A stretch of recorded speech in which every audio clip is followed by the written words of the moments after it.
ધોરણ 10 પ્રકરણ 10 વર્તુળ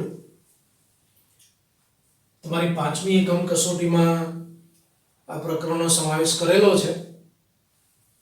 સૌપ્રથમ આપણે ધોરણ 9 નો કેટલો ખ્યાલ મેળવવાનો પ્રયત્ન કરીએ. ધોરણ 9 માં આપણે વર્તુળમાં એની વ્યાખ્યાને સમજ્યા કે સમતલના કોઈ નિશ્ચિત બિંદુથી નિશ્ચિત અંતરે આવેલા બિંદુઓના સમૂહને વર્તુળ કહે છે. આપણી પાસે એક સમતલ છે, સમતલમાં નિશ્ચિત બિંદુ છે. આ નિશ્ચિત બિંદુથી નિશ્ચિત અંતરે આવેલા બિંદુઓનો સમૂહ.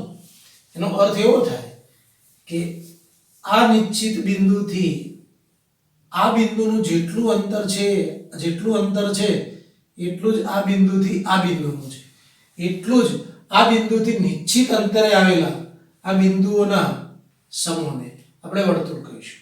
એટલે કે વર્તુળ એ અસંખ્ય બિંદુઓનો સમૂહ છે.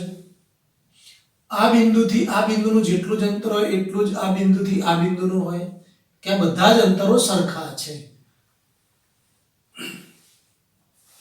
આ જે નિશ્ચિત બિંદુ છે એ નિશ્ચિત બિંદુને આપણે વર્તુળનું કેન્દ્ર કહીએ છીએ.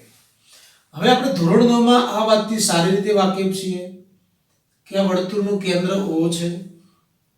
જો આ ત્રિજ્યાને આપણે R કહીએ તો સંકેતમાં આપણે આમ બતાવતા વર્તુળ OR આમ બતાવતા. O કેન્દ્ર અને R ત્રિજ્યા વાળું વર્તુળ. જો આ વર્તુળનું કેન્દ્ર P હોય તો આને આમ બતાવાય P કેન્દ્ર અને R ત્રિજ્યા વાળું વર્તુળ. ધોરણ 9 માં આ વાતને આપણે શીખી ચૂક્યા છીએ. અહીંયા એક આકૃતિ છે, થોડું પુનરાવર્તન કરી લઈએ. એમાં ત્રિજ્યાઓ કઈ કઈ છે શોધી લઈએ. જુઓ તો OA એ ત્રિજ્યા છે, પછી એની સમજ મેળવીએ. એક ત્રિજ્યા છે OA, બીજી ત્રિજ્યા છે OB અને ત્રીજી ત્રિજ્યા છે OC. તો આને ત્રિજ્યા કેમ કીધી આપણે? તો તમે જુઓ OA આ એક રેખાખંડ છે. તો OA માં આ OA નું એક અંત્ય બિંદુ O છે અને બીજું અંત્ય બિંદુ A છે. આ રેખાખંડની વાત કરીએ, આ ત્રિજ્યાની વાત કરીએ. તો જે રેખાખંડનું એક અંત્ય બિંદુ વર્તુળનું કેન્દ્ર હોય, આ કેન્દ્ર છે, અને બીજું અંત્ય બિંદુ વર્તુળ પર હોય એવા રેખાખંડને વર્તુળની ત્રિજ્યા કહેવાય. જો આને પણ આપણે ત્રિજ્યા કહીશું, કારણ કે એક અંત્ય બિંદુ વર્તુળનું કેન્દ્ર છે OB ત્રિજ્યા છે. OB નું એક અંત્ય બિંદુ વર્તુળનું કેન્દ્ર છે, બીજું અંત્ય બિંદુ વર્તુળ પરનું બિંદુ છે, એવા રેખાખંડને વર્તુળની ત્રિજ્યા કહેવાય. જીવા તો જુઓ PR એ જીવા છે. અને જીવા કેમ કીધી? આના બંને અંત્ય બિંદુ વર્તુળ ઉપર છે. જુઓ તો જે રેખાખંડના બંને અંત્ય બિંદુઓ વર્તુળ ઉપર હોય એવા રેખાખંડને વર્તુળની જીવા કહેવાય. તો પછી AB પણ જીવા થશે, કારણ કે આ રેખાખંડ AB છે, આનું અંત્ય બિંદુ A છે, આનું અંત્ય બિંદુ B છે, બંને અંત્ય બિંદુ વર્તુળ પર છે, તો આને જીવા કહી શકાય. AB પણ જીવા છે. વ્યાસ કેન્દ્રમાંથી પસાર થતી જીવા, તો આ કેન્દ્ર છે અને કેન્દ્રમાંથી પસાર થતી આ જીવા એને વ્યાસ કહેવાય. તો AB એ વ્યાસ છે. આને આપણે વ્યાસ નહીં કહીએ, કારણ કે કેન્દ્રમાંથી પસાર થતી જીવાને વ્યાસ કહેવાય. આ જીવા છે પણ કેન્દ્રમાંથી પસાર થતી નથી. એટલે વ્યાસ બરાબર 2 ગુણ્યા ત્રિજ્યા. ખબર છે આ બે ત્રિજ્યાનો યોગ વ્યાસ થાય. એટલે વ્યાસ બરાબર 2 ગુણ્યા ત્રિજ્યા. અને વર્તુળની મોટામાં મોટી કોઈ જીવા હોય તો એ વ્યાસ છે. અગાઉના ધોરણમાં આપણે આ વાતને સારી રીતે જાણતા હતા. વ્યાસ માટે આપણે સંજ્ઞા D વાપરીએ, ત્રિજ્યા માટે R વાપરીએ, તો D બરાબર 2R એ પણ આપણે શીખેલા છે. હવે આપણે ધોરણ 10 માં જઈએ. અહીંયા એક રેખા અને એક વર્તુળ છે. તમને સીધી નજરે દેખાય છે કે આ રેખા PQ આ વર્તુળને છેદતી નથી. મતલબ એવો થાય કે આ રેખા અને આ વર્તુળમાં કોઈ બિંદુ સામાન્ય બિંદુ નથી. બીજી આકૃતિમાં જુઓ, અહીંયા રેખા PQ છે, આ રેખા PQ છે. હું ઘાટી કરું તમને એટલે વધારે ખ્યાલ આવે. આ રેખા PQ આ વર્તુળને જો આ બે બિંદુમાં છેદે છે, રેખા PQ વર્તુળને બે બિંદુમાં છેદે છે, એવા સંજોગોમાં એવું કહી શકાય કે આ રેખા અને આ વર્તુળમાં બે સામાન્ય બિંદુઓ છે. બે સામાન્ય બિંદુઓ છે મતલબ આ બે બિંદુઓ રેખા પર પણ છે, આ બે બિંદુઓ વર્તુળ પર પણ છે. એ અર્થમાં અહીંયા આ રેખા આ વર્તુળને બે ભિન્ન બિંદુ A અને B માં છેદે છે, એટલે રેખા PQ ને આપણે વર્તુળની છેદિકા કહીશું. અહીંયા રેખા PQ એ વર્તુળની છેદિકા છે. તો છેદિકાની વ્યાખ્યા વર્તુળને બે ભિન્ન બિંદુમાં છેદતી રેખા, વર્તુળને બે ભિન્ન બિંદુમાં છેદતી રેખા એને કહીશું વર્તુળની છેદિકા. નીચેની આકૃતિમાં જુઓ, આ વર્તુળ અને આ રેખા PQ, રેખા PQ આ વર્તુળને એક જ બિંદુ એમાં સ્પર્શે છે. અહીંયા બે બિંદુમાં છેદતા હતા, એક જ બિંદુમાં છેદે છે. જ્યારે કોઈ રેખા વર્તુળને એક જ બિંદુમાં છેદે ત્યારે એ રેખાને એ વર્તુળનો સ્પર્શક કહેવાય. એટલે અહીંયા PQ જે છે એ સ્પર્શક છે. તો સ્પર્શકની વ્યાખ્યા વર્તુળને એક જ બિંદુમાં છેદતી રેખાને વર્તુળનો સ્પર્શક કહેવાય. અને આ સ્પર્શક વર્તુળને જે બિંદુએ સ્પર્શે એને આપણે સ્પર્શ બિંદુ કહીશું. એટલે અહીંયા PQ એ સ્પર્શક છે, બિંદુ A એ એનું સ્પર્શ બિંદુ છે. નોંધી લો, વર્તુળનો સ્પર્શક આપણે હમણાં શીખ્યા, વર્તુળને એક જ બિંદુમાં સ્પર્શતી રેખા, વર્તુળને એક જ બિંદુમાં છેદતી રેખા. અહીંયા બિંદુ છે, વર્તુળને એક જ બિંદુમાં છેદતી રેખા. તો વર્તુળને એક જ બિંદુમાં છેદતી રેખાને આપણે વર્તુળનો સ્પર્શક કહીશું. જ્યારે કોઈ સ્પર્શક વર્તુળને એક બિંદુમાં છેદે ત્યારે એ જે બિંદુ છે એને આપણે સ્પર્શ બિંદુ કહીએ. સ્પર્શક અને આ વર્તુળ નું સામાન્ય બિંદુ અથવા તો સ્પર્શક વર્તુળને જે બિંદુમાં છેદે એને એ સ્પર્શ બિંદુ તરીકે ઓળખાય. વર્તુળના કોઈ એક બિંદુએ ફક્ત એક જ સ્પર્શક દોરી શકાય. કેમ? સમજો, અહીંયા એક વર્તુળ આપ્યું છે, આ વાક્યને સમજવું છે. વર્તુળ અસંખ્ય બિંદુઓનો ગણ છે, આપણે જાણીએ છીએ. થોડાક અંતરે આપણે બિંદુ મૂકી દઈએ તો કોઈ એક બિંદુએ એક જ સ્પર્શક દોરી શકાય. જો આ બિંદુ છે, આ બિંદુ પર એને હું બાજુમાં આકૃતિ દોરવાનો પ્રયત્ન કરું તો વધારે સમજ આવે. આ બિંદુ છે, જો આ બિંદુ આમ દોરું તો આ સ્પર્શક નથી. જો આ બિંદુ આગળ આ છેદિકા થઈ ગઈ. હજુ હું આમ દોરું તો જો આ શું બની? આ બિંદુમાંથી પસાર થતી આ છેદિકા થઈ, કારણ કે આ વર્તુળને બે બિંદુમાં છેદે છે. આમ દોરતા હું આમ જ્યારે દોરીશ ત્યારે આ સ્પર્શક બનશે. જુઓ, આ સ્પર્શક બને. વર્તુળને એક જ બિંદુમાં છેદતી રેખાને વર્તુળનો સ્પર્શક કહેવાય. તો દરેક બિંદુ આગળ વર્તુળના કોઈ એક બિંદુ આગળ એક જ સ્પર્શક દોરી શકાય. અહીંયા મારે સ્પર્શક દોરવું હોય તો હું એક જ સ્પર્શક દોરી શકીશ, કારણ કે વર્તુળના કોઈ બિંદુએ એક જ સ્પર્શક મળે. સહેજ પણ આ આકૃતિને આ રેખાને આપણે બદલવાનો પ્રયત્ન કરીએ તો એ છેદિકા થઈ જાય. એટલે વર્તુળના કોઈ એક બિંદુએ એક જ સ્પર્શક બને. એમ અહીંયા બિંદુ છે તો અહીંયા એક જ સ્પર્શક બને. દરેક બિંદુ આગળ આપણે એક જ સ્પર્શક દોરી શકીએ. આમ સમજવા ખાતર છે. તો વર્તુળના કોઈ એક બિંદુએ ફક્ત એક જ સ્પર્શક દોરી શકાય. તો પછી વર્તુળને અસંખ્ય સ્પર્શકો હોય. જો વર્તુળને અસંખ્ય સ્પર્શકો હોય, કેમ? કારણ કે વર્તુળ તો અસંખ્ય બિંદુઓનો સમૂહ છે. હવે દરેક બિંદુએ એક સ્પર્શક હોય, વર્તુળને અસંખ્ય બિંદુઓ છે એટલે વર્તુળને અસંખ્ય સ્પર્શકો દોરી શકાય. યાદ રાખજો, દરેક બિંદુએ કોઈ એક બિંદુએ એક સ્પર્શક, વર્તુળના કોઈ એક બિંદુએ એક સ્પર્શક. પણ વર્તુળને અસંખ્ય સ્પર્શક યાદ રાખશે. પ્રમેય 10.1 આપણે એની સાબિતી શીખવાની નથી.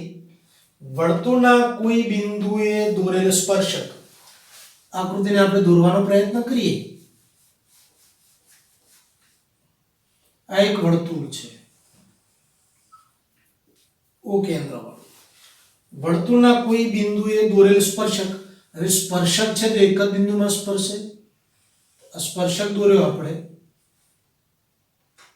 xy.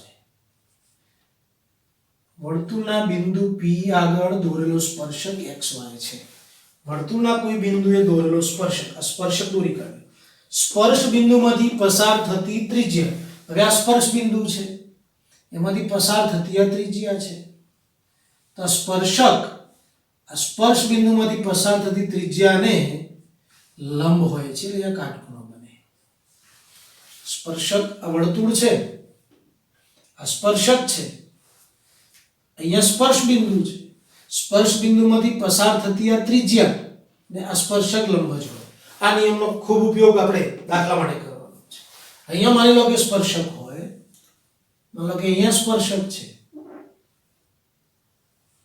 આ સ્પર્શક છે, આ સ્પર્શ બિંદુ છે. સ્પર્શ બિંદુમાંથી પસાર થતી આ ત્રિજ્યા છે. સ્પર્શક આ ત્રિજ્યાને લંબ જ હોય એટલે કે કાટખૂણો બને. આ વાક્યને બરાબર આપણે યાદ રાખવું પડશે. સ્વાધ્યાય 10.1 સ્વાધ્યાય 10.1 વર્તુળને કેટલા સ્પર્શક હોય? અહીંયા આપણે જવાબ મેળવી લીધો. વર્તુળને અસંખ્ય સ્પર્શક હોય, કારણ કે વર્તુળ ને અસંખ્ય બિંદુઓનો ગણ છે. વર્તુળના કોઈ એક બિંદુએ એક સ્પર્શક છે માટે વર્તુળને અસંખ્ય સ્પર્શકો હોય. ખાલી જગ્યા પર સ્પર્શક વર્તુળને ખાલી જગ્યા બિંદુમાં છેદે. સ્પર્શક આ સ્પર્શક છે, આ વર્તુળને એક જ બિંદુમાં છેદે. વર્તુળને બે ભિન્ન બિંદુમાં છેદતી રેખા એને છેદિકા કહેવાય. શીખ્યા મળે આપણે. વર્તુળ હોય, વર્તુળને બે ભિન્ન બિંદુમાં છેદતી રેખા બે બિંદુમાં છેદે તો એ છેદિકા છે. વર્તુળને વધુમાં વધુ ખાલી જગ્યા સમાંતર સ્પર્શક દોરી શકાય. સ્પર્શક દોરવાના પણ સમાંતર. તો જુઓ એનો જવાબ મેળવવાનો પ્રયત્ન કરીએ. આ વર્તુળ છે, ચલો અહીંયા એક હું સ્પર્શક દોરું, અહીંયા હું દોરું તો આ સ્પર્શક ના કહેવાય. આપણે તો સ્પર્શક દોરવાનો છે. આ તો છેદિકા થઈ ગઈ, આ પણ છેદિકા થઈ ગઈ. જો બે બિંદુનું છેદ છે, આ પણ છેદિકા થઈ ગઈ. અહીંયા દોરું તો આ સ્પર્શક થયો. તો આ બંને સ્પર્શક તમે જુઓ, આ બંને સ્પર્શક, આ સ્પર્શક છે એક બિંદુમાં છેદે છે, આ સ્પર્શક છે એક બિંદુમાં છેદે છે અને બંને પરસ્પર સમાંતર છે. આ ક્યારે છેદવાના નથી. તો કોઈ પણ વર્તુળને વધુમાં વધુ બે સમાંતર સ્પર્શકો દોરી શકાય. વર્તુળને વધુમાં વધુ બે સમાંતર સ્પર્શકો દોરી શકાય. વર્તુળ અને સ્પર્શકના સામાન્ય બિંદુને, આ વર્તુળ અને આ સ્પર્શક, વર્તુળ અને સ્પર્શકનું સામાન્ય બિંદુ, આ સામાન્ય બિંદુ ને ખાલી જગ્યા કહેવાય. જાણીએ છીએ આને સ્પર્શ બિંદુ કહેવાય. વર્તુળ અને સ્પર્શકના સામાન્ય બિંદુને સ્પર્શ બિંદુ. સ્વાધ્યાય 10.1 દાખલા નંબર 3. 5 સેમી ત્રિજ્યાવાળા વર્તુળના કોઈ બિંદુ P આગળ દોરેલ એક સ્પર્શક. આપણે એક વર્તુળ છે, વર્તુળનો કોઈ બિંદુ P છે અને P આગળ આપણે એક સ્પર્શક દોરવો છે. પહેલા તો આકૃતિ આપણે દોરી લઈએ. આ એક વર્તુળ છે, વર્તુળના કોઈ બિંદુ P આગળ દોરેલો સ્પર્શક છે. માની લો કે આ વર્તુળનું બિંદુ P છે. વર્તુળના કોઈ બિંદુ P આગળ દોરેલો એક સ્પર્શક. હવે સ્પર્શક છે એટલે એને આમ જ દોરીશું આપણે. આ એક સ્પર્શક છે. P આગળ દોરેલ સ્પર્શક PQ, સ્પર્શકનું નામ PQ છે, તો P છે તો Q અહીંયા જ આવશે, તો સ્પર્શક થઈ ગયો PQ. કેન્દ્ર O માંથી પસાર થતી રેખાને Q માં છેદે. આ PQ એ આ કેન્દ્રમાંથી પસાર થતી આ રેખાને Q માં છેદે, એટલે આકૃતિ આમ બનાવવી પડે.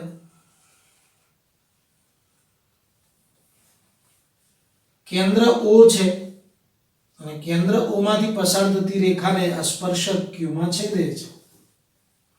OQ બરાબર 12 સેમી, આ OQ આ 12 સેમી.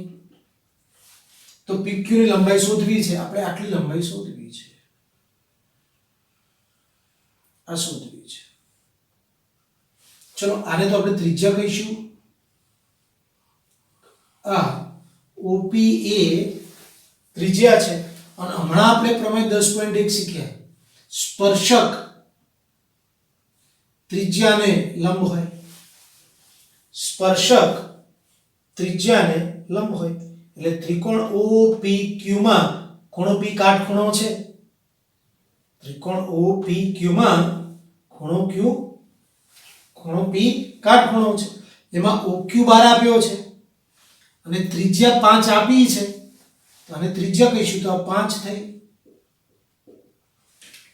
OQ 12 આપ્યો છે, OP ત્રિજ્યાથી 5 થઈ. આપણે આ PQ શોધવો છે, તો આને આપણે આમ લખશું, ત્રિકોણ OPQ માં ખૂણો P બરાબર 90. ખૂણો P 90 છે એટલે ત્રિકોણ OPQ કાટકોણ ત્રિકોણ છે. હવે કાટકોણ ત્રિકોણ હોય એટલે પાયથાગોરસ પ્રમેય નો ઉપયોગ કરવો પડે. પાયથાગોરસ યાદ કરો, કાટખૂણાની સામેની બાજુને કર્ણ કહેવાય, જાણીએ છીએ. કાટખૂણો આ કર્ણ, તો AB નો વર્ગ વત્તા BC નો વર્ગ બરાબર AC નો વર્ગ. તો અહીંયા કર્ણ કયો થશે? કર્ણ થશે OQ. કર્ણ થશે OQ. તો હવે પ્રમેય બનાવો પાયથાગોરસનો. OP નો વર્ગ વત્તા PQ નો વર્ગ. કાટખૂણો બનાવતી બે બાજુના વર્ગોનો સરવાળો. તો કાટખૂણો બનાવતી બે બાજુઓ છે એના વર્ગોનો સરવાળો. આ કર્ણ છે, કર્ણના વર્ગ જેટલો થાય. તો OP નો વર્ગ વત્તા PQ નો વર્ગ બરાબર OQ નો વર્ગ. OQ એ કાટખૂણો છે, કિંમત મૂકીએ, OP 5, તો 5 નો વર્ગ. PQ શોધવાનો છે, OQ આપ્યો છે આપણને 12, અહીંયા 12 નો વર્ગ, 5 નો વર્ગ 25, PQ નો વર્ગ 12 નો વર્ગ 144. 25 ને આપણે આ બાજુ લાવીએ, અહીંયા વધશે PQ નો વર્ગ. 25 ને આ બાજુ લાવો તો 144 ઓછા 25. 144 માંથી 25 જાય એટલે 119. આનો વર્ગમૂળ PQ, વર્ગ જાય એટલે વર્ગમૂળ, આનો વર્ગમૂળ નીકળે નહીં. વર્ગમૂળમાં 119 સેમી આપણને PQ ની લંબાઈ મળી, વર્ગમૂળમાં 119 સેમી. વિદ્યાર્થી મિત્રો, આજે વર્તુળમાં જે કંઈ સમજાવ્યું છે એની પ્રેક્ટિસ કરી લઈશું. નેક્સ્ટ ટાઈમ આપણે નવા મુદ્દાને ધ્યાને લઈ અને એનો અભ્યાસ કરવાના છે.